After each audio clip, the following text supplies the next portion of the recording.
Feliz y bendecido día, aprendiendo un curso de milagros. El secreto de la verdadera oración es olvidarte de las cosas que crees necesitar. Pedir algo específico es igual que ver el pecado primero y luego perdonarlo. Del mismo modo, al orar pasas por alto tus necesidades específicas, tal como las ves, y las dejas en manos de Dios. Ahí se convierten en los regalos que le haces, pues le dicen que no antepondrás otros dioses a Él, ni que quieres otro amor que el suyo. Este libro es un comienzo, no un final.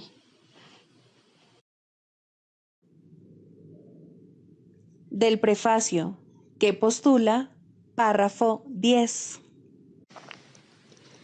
Lo opuesto a ver con los ojos del cuerpo es la visión de Cristo, la cual refleja fortaleza en vez de debilidad, unidad en vez de separación y amor en vez de miedo. Lo opuesto a oír con los oídos del cuerpo es la comunicación a través de la voz que habla en favor de Dios, el Espíritu Santo, el cual mora en cada uno de nosotros. Su voz nos parece distante y difícil de oír, porque el ego, que habla en favor del yo falso y separado, parece hablar a voz en grito. Sin embargo, es todo lo contrario. El Espíritu Santo habla con una claridad inequívoca y ejerce una atracción irresistible.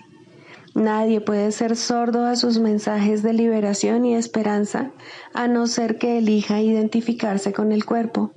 Ni nadie puede dejar de aceptar jubilosamente la visión de Cristo a cambio de la miserable imagen que tiene de sí mismo. Introducción. Este es un curso de milagros. Es un curso obligatorio. Solo el momento en que decides tomarlo es voluntario. Tener libre albedrío no quiere decir que tú mismo puedas establecer el plan de estudios. Significa únicamente que puedes elegir lo que quieres aprender en cualquier momento dado. Este curso no pretende enseñar el significado del amor, pues eso está más allá de lo que se puede enseñar. Pretende, no obstante, despejar los obstáculos que impiden experimentar la presencia del amor, el cual es tu herencia natural. Lo opuesto al amor es el miedo, pero aquello que todo lo abarca no puede tener opuestos. Este curso puede, por lo tanto, resumirse muy simplemente de la siguiente manera. Nada real puede ser amenazado. Nada irreal existe. En esto radica la paz de Dios. Capítulo 1. El significado de los milagros. Primero, principios de los milagros. Principio 5. Los milagros son hábitos y deben ser involuntarios. No deben controlarse conscientemente. Los milagros seleccionados conscientemente pueden proceder de un falso asesoramiento.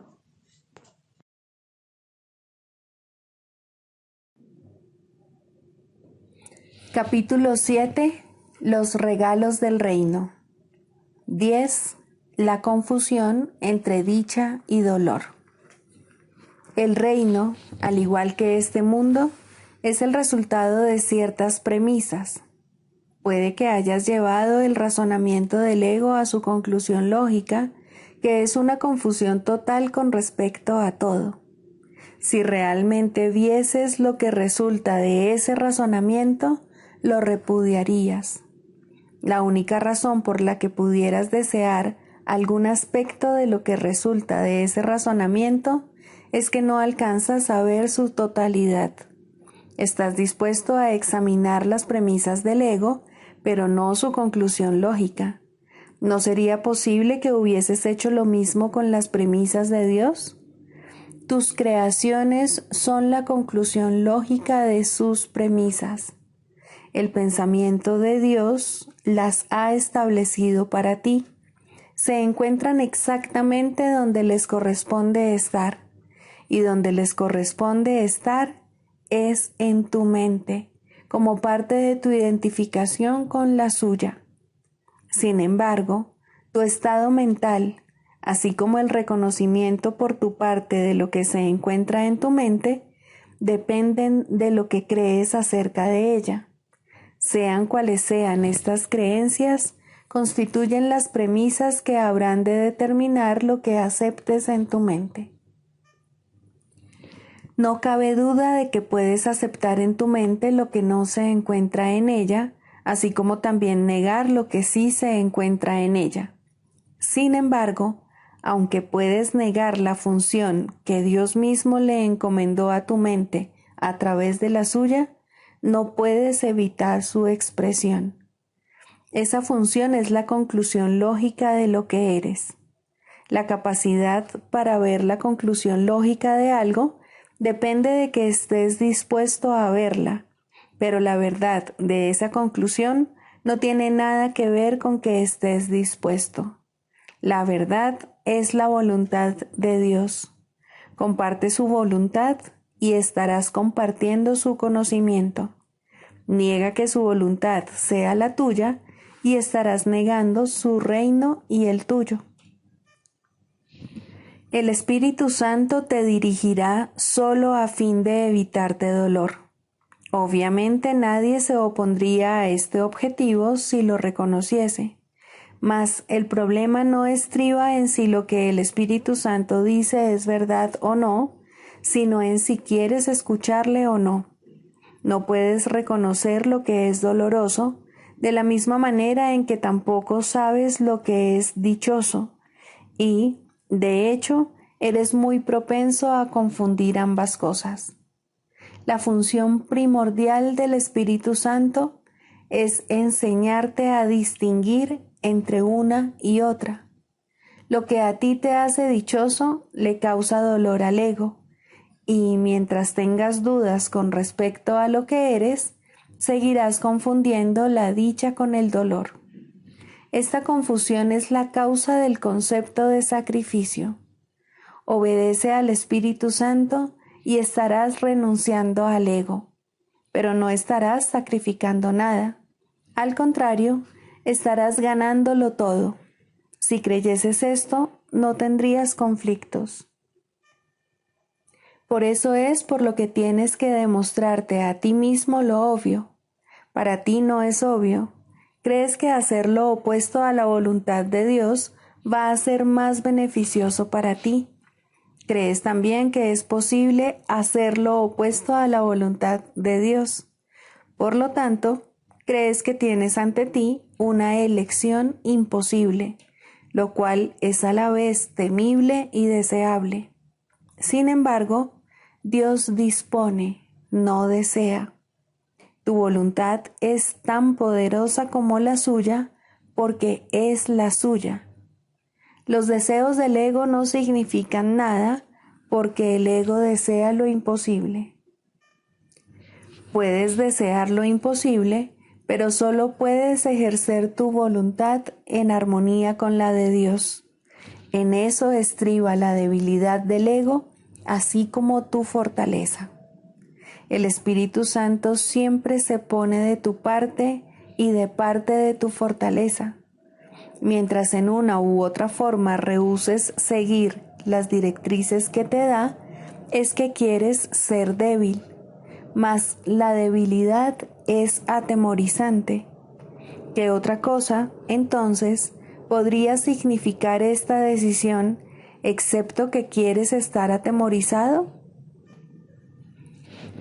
El Espíritu Santo nunca exige sacrificios. El ego, en cambio, siempre los exige. Cuando estás confundido con respecto a la diferencia entre esas dos motivaciones, ello solo puede deberse a la proyección. La proyección es una confusión de motivaciones y, dada esta confusión, tener confianza se vuelve imposible. Nadie obedece de buen grado a un guía en el que no confía. pero eso no quiere decir que el guía no sea digno de confianza. En ese caso, siempre significa que el seguidor es el que no lo es. Sin embargo, esto también depende de sus propias creencias. Al creer que puede traicionar, cree que todo lo puede traicionar a él. Mas esto solo se debe a que eligió un falso consejo. Incapaz de seguir ese consejo sin miedo, asocia el miedo con el consejo y se niega a seguir cualquier tipo de consejo. No es sorprendente que lo que resulta de esta decisión sea confusión. El Espíritu Santo, al igual que tú, es digno de toda confianza. Dios mismo confía en ti. Por lo tanto, el hecho de que eres digno de toda confianza es incuestionable. Será siempre incuestionable, no importa cuánto dudes de ello. Dije antes que tú eres la voluntad de Dios. Su voluntad no es un deseo trivial y tu identificación con su voluntad no es algo optativo, puesto que es lo que tú eres. Compartir su voluntad conmigo no es optativo tampoco, aunque parezca serlo. La separación radica precisamente en este error. La única manera de escaparse del error es decidiendo que no tienes nada que decidir. Se te dio todo porque así lo dispuso Dios. Esa es su voluntad y tú no puedes revocar lo que Él dispone. Ni siquiera el abandono de la falsa prerrogativa de tomar decisiones que con tanto celo guarda el ego se puede lograr deseándolo. La voluntad de Dios, quien nunca te dejó desamparado, lo logró por ti. Su voz te enseñará a distinguir entre el dolor y la dicha y te librará de la confusión a la que has dado lugar. No hay confusión alguna en la mente de un hijo de Dios cuya voluntad no puede sino ser la voluntad del Padre, toda vez que la voluntad del Padre es su Hijo.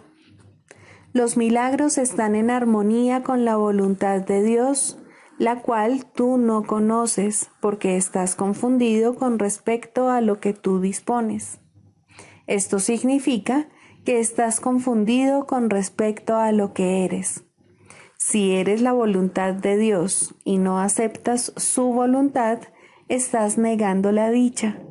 El milagro es, por lo tanto, una elección acerca de lo que es la dicha. Por tratarse de una lección acerca de cómo compartir, es una lección de amor, que es a su vez dicha. Todo milagro es, pues, una lección acerca de lo que es la verdad, y al ofrecer lo que es verdad, estás aprendiendo a distinguir entre la dicha y el dolor. Libro de ejercicios 7. ¿Qué es el Espíritu Santo? El Espíritu Santo es el mediador entre las ilusiones y la verdad, puesto que tiene que salvar la brecha entre la realidad y los sueños. La percepción conduce al conocimiento a través de la gracia que Dios le ha dado para que sea el regalo que le hace a todo aquel que acude a Él en busca de la verdad.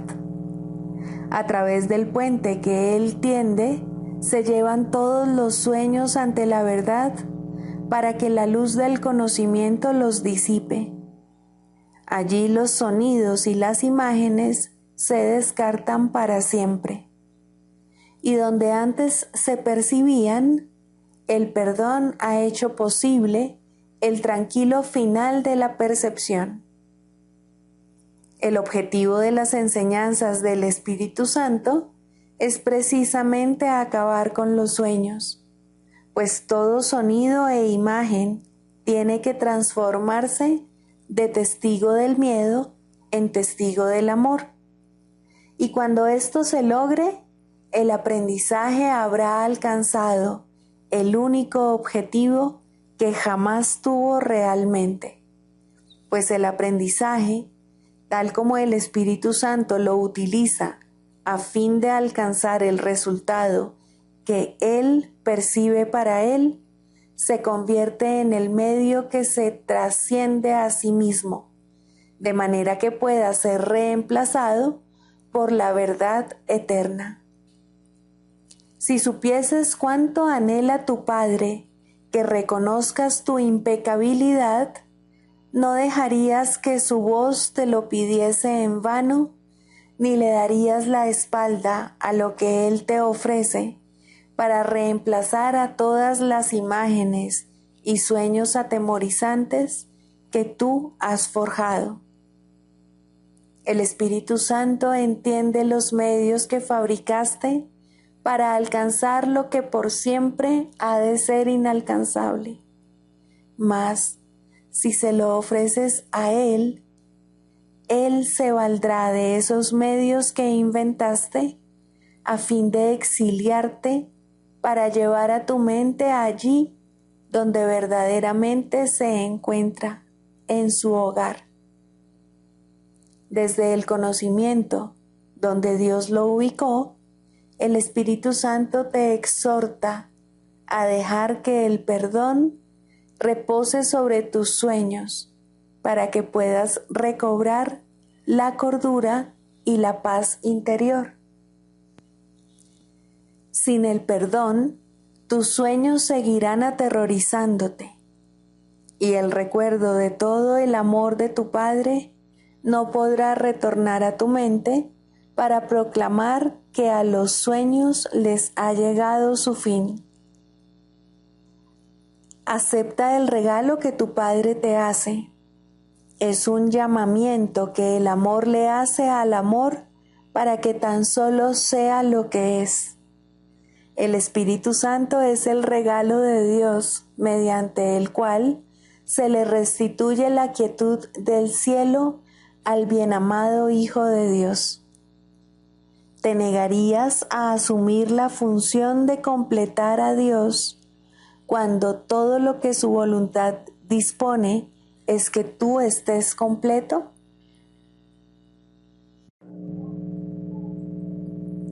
Lección 283. Mi verdadera identidad reside en ti. Padre, forjé una imagen de mí mismo, y a eso es a lo que llamo el Hijo de Dios. Mas la creación sigue siendo como siempre fue, pues tu creación es inmutable. No quiero rendirle culto a ningún ídolo. Yo soy aquel que mi Padre ama. Mi santidad sigue siendo la luz del cielo y el amor de Dios. ¿Cómo no va a estar a salvo lo que tú amas? ¿No es acaso infinita la luz del cielo? ¿No es tu Hijo mi verdadera identidad, toda vez que tú creaste todo cuanto existe?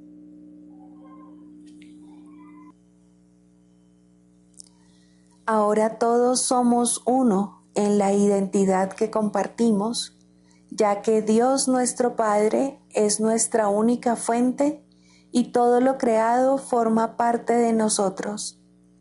Y así, le ofrecemos nuestra bendición a todas las cosas y nos unimos amorosamente al mundo, el cual nuestro perdón ha hecho que sea uno con nosotros.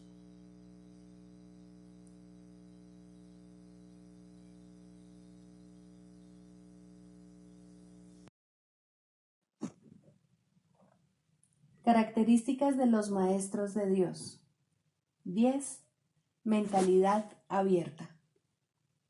El papel central que ocupa la mentalidad abierta, quizá el último de los atributos que el maestro de Dios adquiere, puede entenderse fácilmente cuando se reconoce la relación que guarda con el perdón. La mentalidad abierta procede de una ausencia de juicios. De la misma manera en que los juicios cierran la mente impidiéndole la entrada al Maestro de Dios, de igual modo la mentalidad abierta lo invita a entrar. De la misma manera en que la condenación juzga al Hijo de Dios como malvado, de igual modo la mentalidad abierta permite que sea juzgado por la voz de Dios en su nombre. De la misma manera en que la proyección de la culpabilidad sobre él lo enviaría al infierno, de igual modo la mentalidad abierta permite que la imagen de Cristo le sea extendida. Solo aquellos que tienen una mentalidad abierta pueden estar en paz, pues son los únicos que ven razones para ello.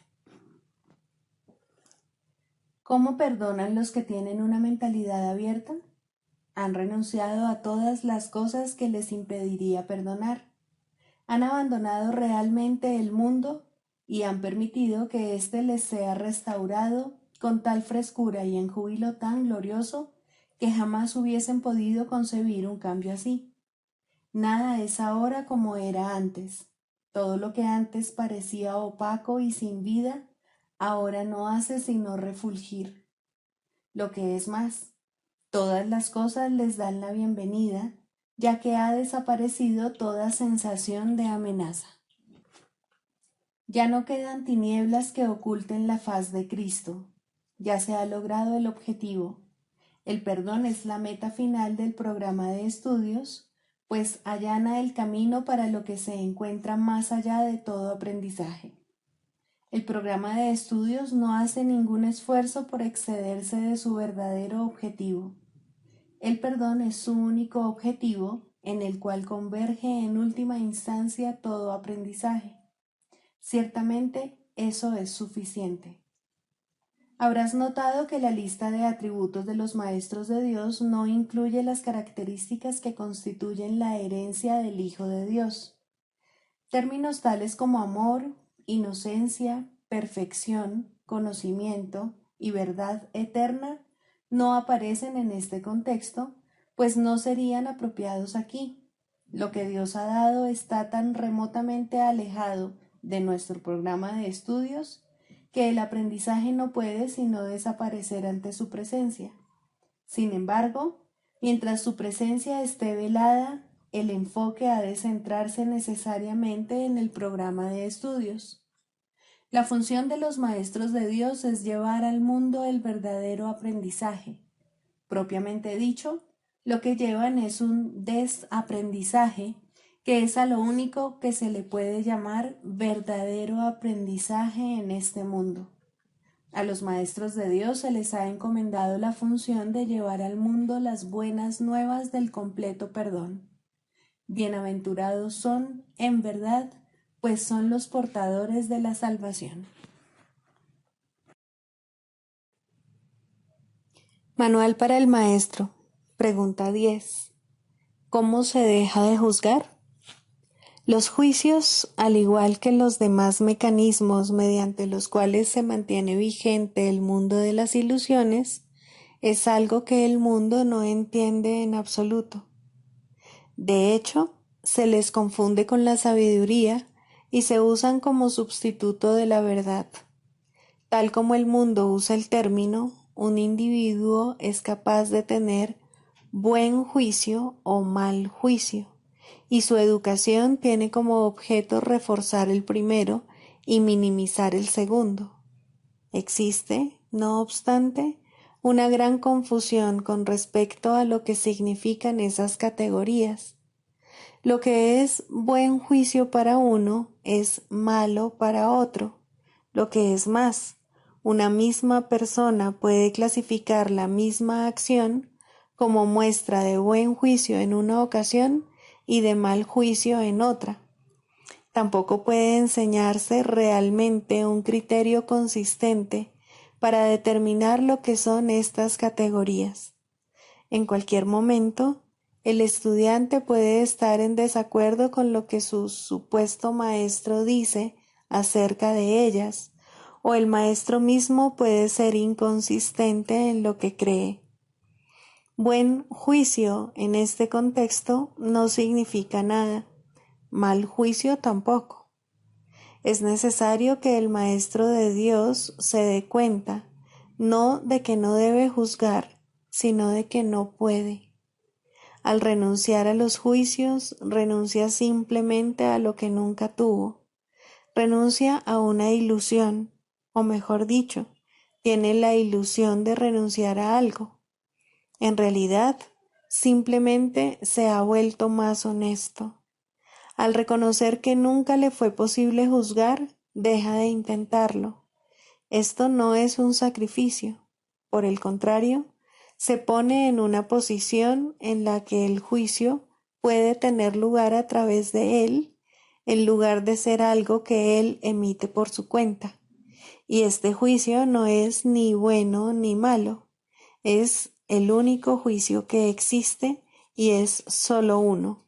El Hijo de Dios es inocente y el pecado no existe. El objetivo de nuestro programa, a diferencia del objetivo del aprendizaje del mundo, es el reconocimiento de que juzgar en el sentido usual es imposible. Esto no es una opinión, sino un hecho.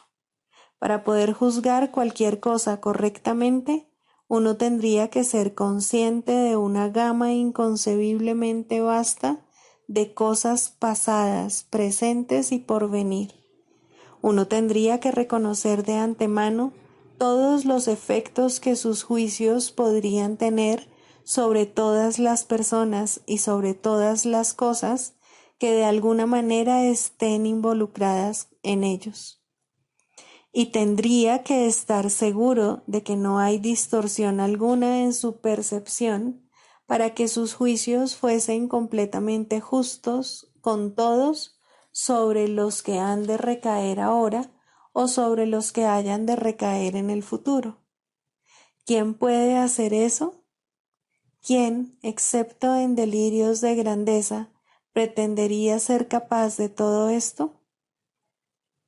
¿Recuerdas cuántas veces pensaste que estabas al tanto de todos los hechos que necesitabas para juzgar algo y cuán equivocado estabas? ¿Quién no ha tenido esta experiencia? ¿Tienes idea de cuántas veces pensaste que tenías razón sin jamás darte cuenta de que estabas equivocado? ¿Por qué habrías de querer usar una base tan arbitraria para tomar tus decisiones? Formar juicios no es muestra de sabiduría. La renuncia a todo juicio lo es.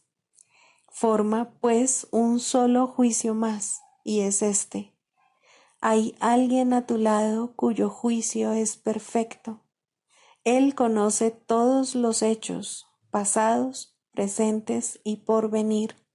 Conoce los efectos que sus juicios han de tener sobre todas las personas y sobre todas las cosas que de alguna manera estén involucradas. Y Él es absolutamente justo con todos, pues en su percepción no hay distorsiones. Abandona, por lo tanto, todo juicio, no con pesar, sino con un suspiro de gratitud.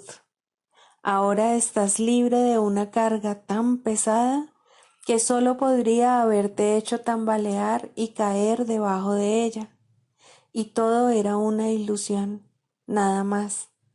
Ahora el Maestro de Dios puede levantarse aliviado y marchar hacia adelante con paso ligero, mas este no es su único beneficio. Su sensación de preocupación ha desaparecido, pues no tiene ninguna razón para ello. La ha abandonado junto con sus juicios. Se entregó a aquel en cuyo juicio ha elegido ahora confiar en lugar del suyo propio. Ya no comete errores. Su guía es infalible. Y donde vino a juzgar, ahora va a bendecir. Donde ahora ríe, antes venía a llorar. No es difícil renunciar a los juicios. Lo que sí es difícil es aferrarse a ellos. El Maestro de Dios los abandona gustosamente en el instante en que reconoce su costo. Toda la fealdad que ve a su alrededor es el resultado de ellos, al igual que todo el dolor que contempla. De los juicios se deriva toda soledad y sensación de pérdida, el paso del tiempo y el creciente desaliento, la desesperación enfermiza y el miedo a la muerte. Ahora, el Maestro de Dios sabe que todas esas cosas no tienen razón de ser, ni una sola es verdad. Habiendo abandonado su causa, todas ellas se desprenden de él, ya que nunca fueron sino los efectos de su elección equivocada. Maestro de Dios, este paso te brindará paz. ¿Cómo iba a ser difícil anhelar solo esto?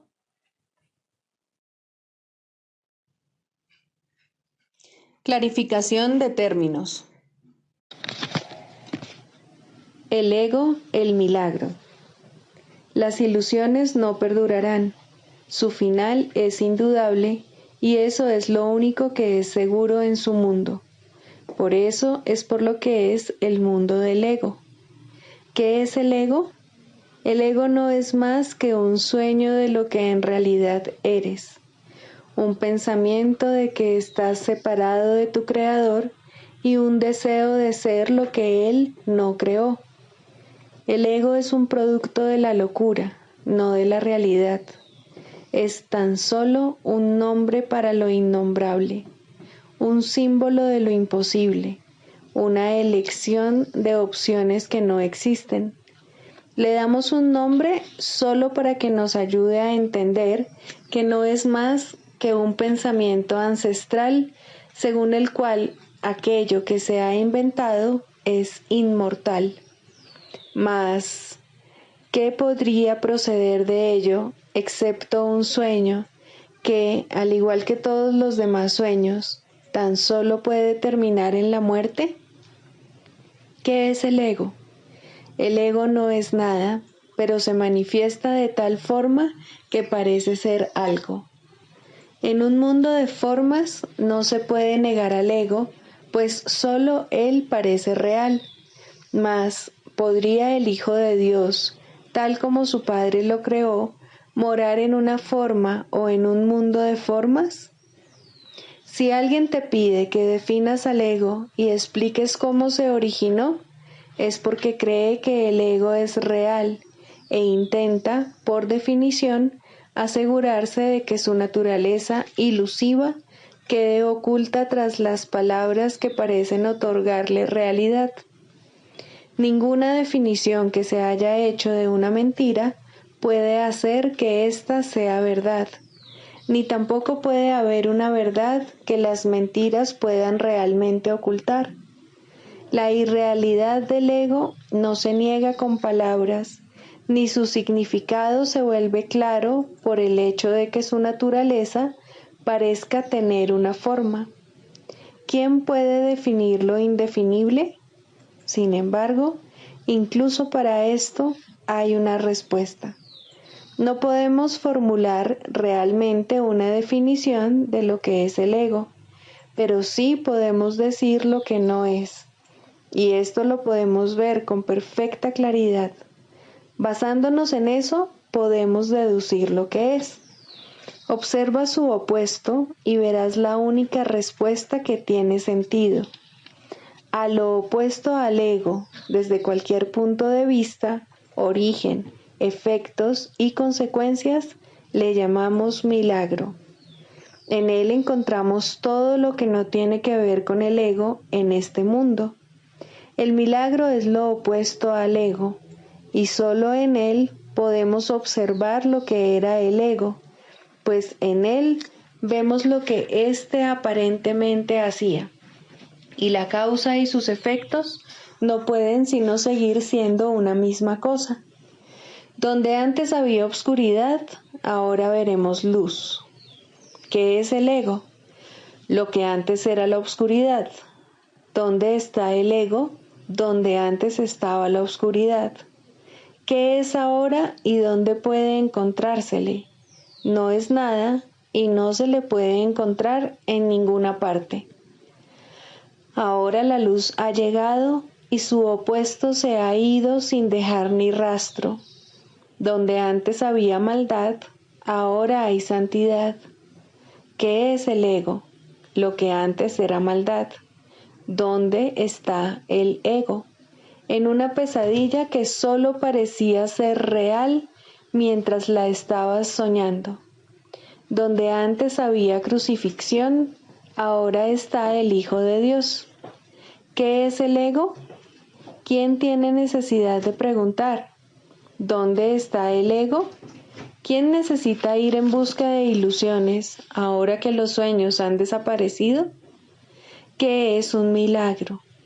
Un milagro es un sueño también, pero si observas todos los aspectos de ese sueño, jamás volverás a dudar.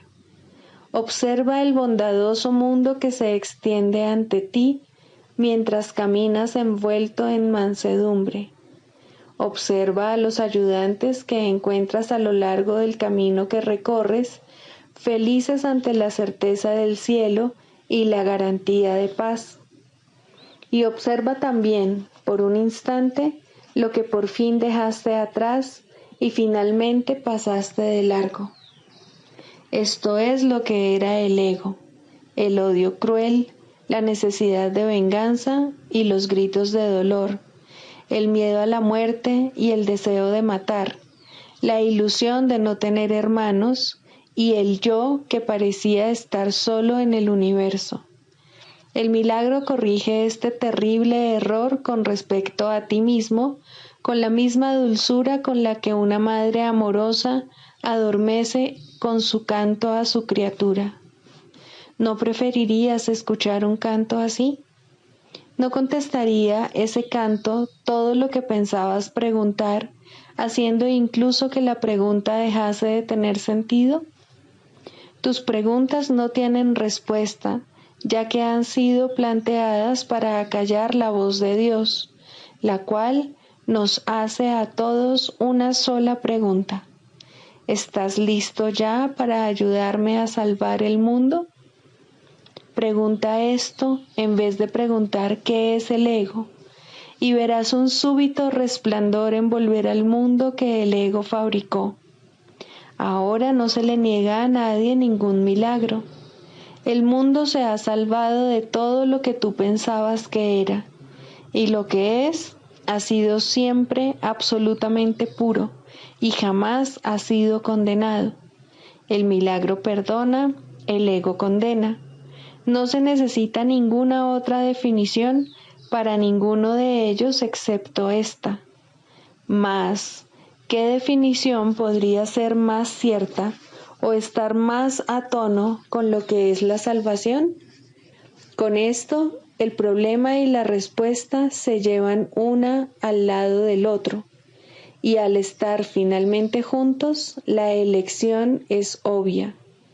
¿Quién elegiría el infierno de reconocer que eso es lo que está eligiendo? ¿Y quién no seguiría adelante un poco más cuando le ha sido dado comprender que el camino es corto y que el cielo es su meta? El proceso de la psicoterapia. Séptimo, la relación paciente-terapeuta ideal. ¿Quién es entonces el terapeuta y quién el paciente? Al final, todo el mundo desempeña ambos papeles. Aquel que necesita curación debe curar. Médico, cúrate a ti mismo. ¿Quién más, sino tú, necesita curarse? ¿Quién más, si no, necesita curación? Cada paciente que acude a un terapeuta le ofrece a éste la oportunidad de curarse a sí mismo. Por lo tanto, es su terapeuta, y cada terapeuta debe aprender a curarse con cada paciente que acude a él. De esta manera, el terapeuta se convierte en el paciente. Dios no sabe nada de separación. Lo único que sabe es que tiene un hijo. Su conocimiento se ve reflejado en la relación paciente-terapeuta ideal. Dios acude a aquel que lo llama y éste se reconoce a sí mismo en él. Piensa detenidamente maestro y terapeuta, por quién oras y quién es el que necesita curación, pues la terapia es oración y la curación es su mira y su resultado. ¿Qué es la oración sino la unión de mentes en una relación en la que Cristo puede entrar a formar parte? Esa es su morada, a la que la psicoterapia lo invita. ¿Qué sentido tiene la curación de un síntoma si siempre hay otro que se puede elegir? Mas una vez que Cristo ha entrado, ¿qué otra elección hay salvo permitir que se quede? No hay necesidad de más, pues eso es todo. Ahí está la curación, la felicidad y la paz. Estos son los síntomas de la relación paciente-terapeuta ideal, que reemplazan a aquellos con los que el paciente llegó cuando vino pidiendo ayuda. El proceso que realmente tiene lugar en esa relación es uno en el que el terapeuta le dice de todo corazón a su paciente que todos sus pecados han sido perdonados junto con los propios. ¿Qué diferencia hay entre la curación y el perdón? Solo Cristo perdona, pues conoce su falta total de pecado. Su visión sana la percepción y la enfermedad desaparece, pues una vez que su causa ha sido eliminada, no vuelve a presentarse más. Para que esto tenga lugar, no obstante, se necesita la ayuda de un terapeuta muy avanzado, capaz de unirse al paciente en una relación santa, en la que todo sentido de separación finalmente se supere. Para ello se requiere una cosa y solo una: que el terapeuta no se confunda a sí mismo con Dios en modo alguno. Todo sanador no sanado cae en esta confusión fundamental de una u otra forma al considerarse como su propio creador en lugar de creado por Dios.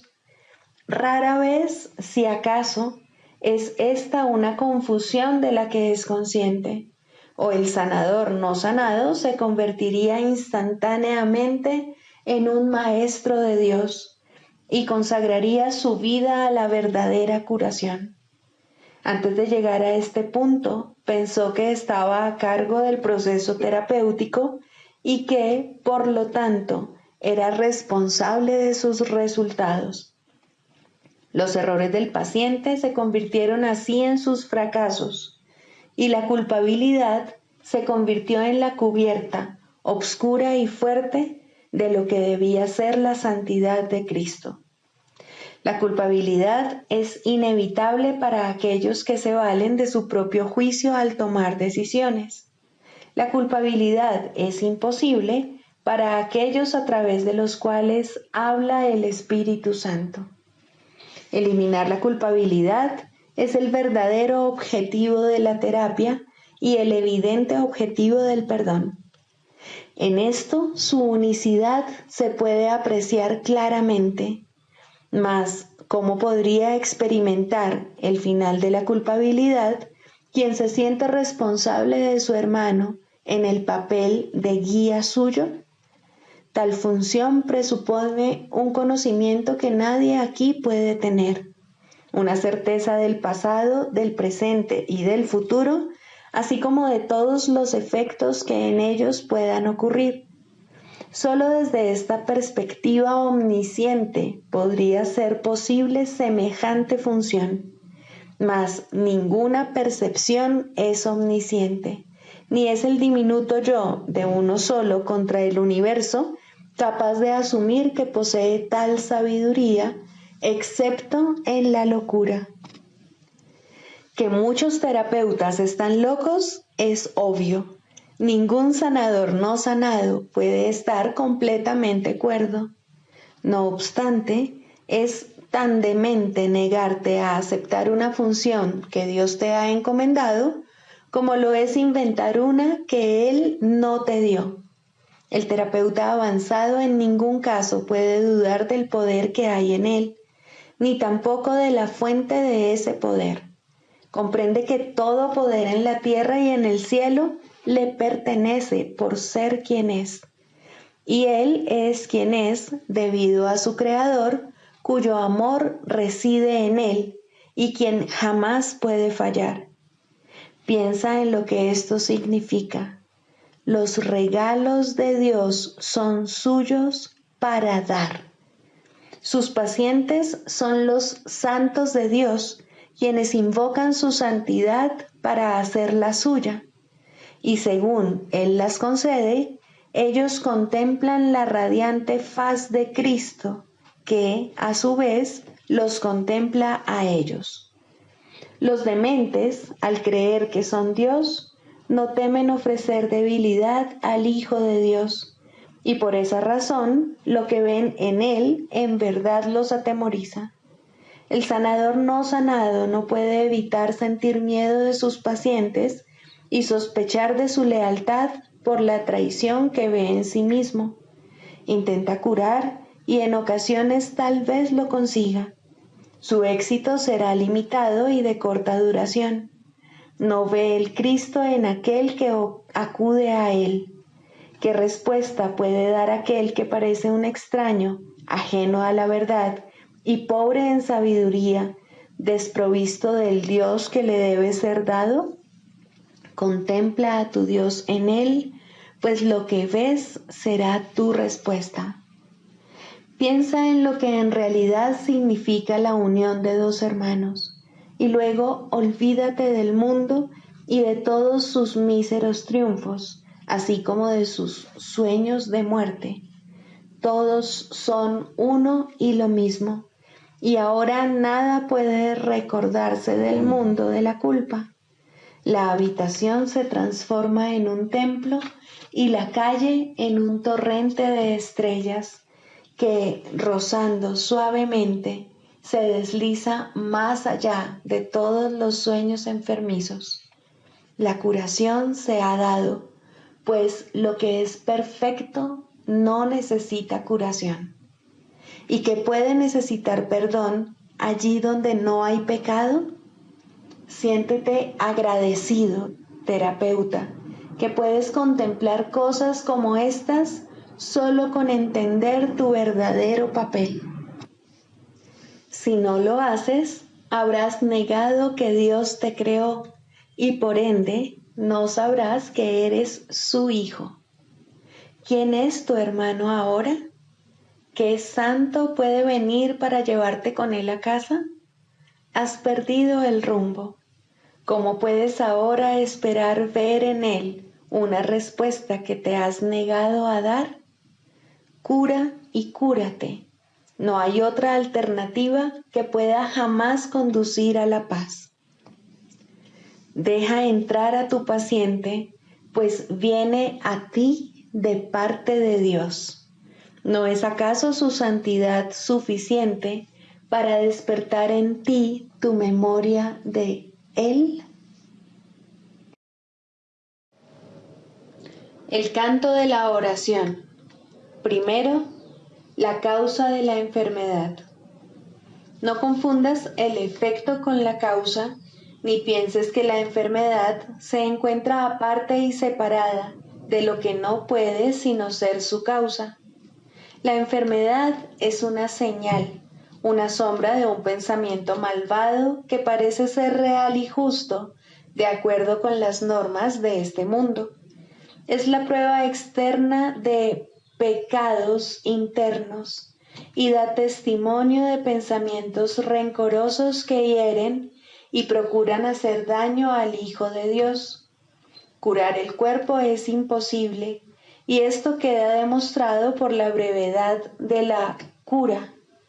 El cuerpo acabará muriendo de todas maneras, y así lo único que hace su curación es demorar su retorno al polvo de donde nació y al que volverá. La falta de perdón del Hijo de Dios es la causa del cuerpo. No ha abandonado su fuente y esto queda claramente demostrado por su dolor y envejecimiento y por la marca de la muerte que pesa sobre sí.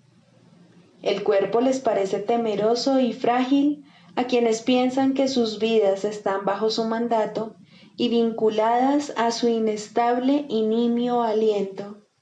La muerte los contempla conforme cada momento que pasa se escapa irrevocablemente de sus avariciosas manos sin poderlos retener, y sienten miedo cuando se producen cambios en sus cuerpos y éstos enferman, pues sienten el fuerte hedor de la muerte en sus corazones. El cuerpo puede sanar como efecto del verdadero perdón. Solo eso puede traer el recuerdo de la inmortalidad, que es el don de la santidad y del amor. El perdón no puede sino ser concedido por la mente que comprende que debe pasar por alto todas las sombras que cubren la santa faz de Cristo, entre las cuales la enfermedad se debe considerar una de ellas.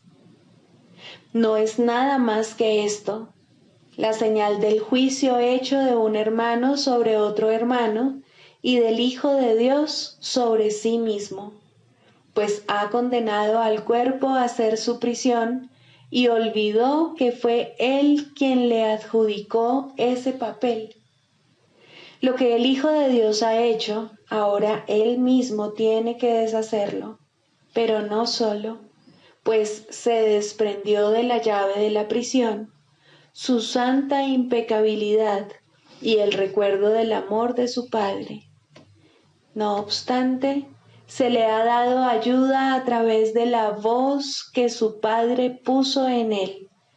El poder de curar es ahora el don que le ha concedido su Padre, pues a través de su voz él puede llegar hasta su Hijo y recordarle que el cuerpo puede convertirse en su morada elegida, pero nunca será su hogar en verdad. Es necesario distinguir, por lo tanto, entre la verdadera curación y su defectuosa contraparte. El mundo de los opuestos es el lugar de la curación, pues, ¿qué podría necesitar curación en el cielo? Tal como en el mundo, la oración puede pedir desacertadamente y la aparente caridad perdonar para matar. Así la curación puede ser tanto falsa como verdadera, testigo del poder del mundo o del eterno amor de Dios.